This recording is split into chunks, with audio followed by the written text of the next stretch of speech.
నమస్తే మీ TV Telugu news కు స్వాగతం. కోరుట్లలో జరిగిన బహిరంగ సభలో బీజేపీ ఇచ్చింది ఇది గాడిద గుడ్డు అంటూ వినూత్నంగా గాడిద గుడ్డును ప్రతిబింబించేలా ఉన్న బ్యానర్ ను ప్రదర్శించిన సీఎం రేవంత్ రెడ్డి, ఎంపీ అభ్యర్థి జీవన్ రెడ్డి. మిత్రులారా, ఇయాల మనం మెట్రో రైలు అడిగినాం, మనకేమిచ్చిండ్రా అంటే గాడిద గుడ్డు ఇచ్చిరు. అదొక్కసారి ఇక్కడ ఇచ్చిరు. సీనన్నకు అదొక్కసారి ఇట్లా ఒకటి జీవనన్న గుడి, ఒకటి జీవనన్న గుడి.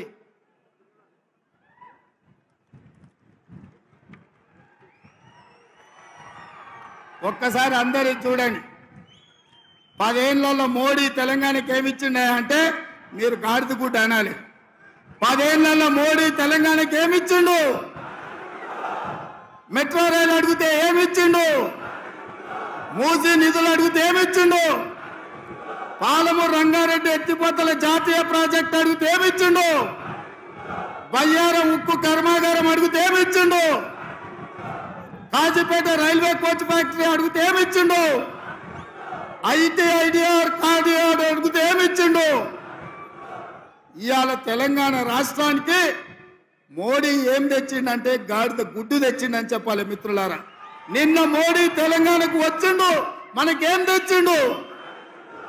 గట్టిగా ఢిల్లీకి వినిపించాలి. నిన్న మోడీ తెలంగాణకు వచ్చిండు, మనకేం తెచ్చిండు? భారతీయ జనతా పార్టీ తెలంగాణకి ఏమిచ్చింది? అరవింద్ నిజామాబాద్ ఏం తెచ్చిండు? ఈ గాడిద గుడ్డు తెచ్చిన వాళ్ళకు తెలంగాణ ప్రజలు ఓట్లేయాలన్నా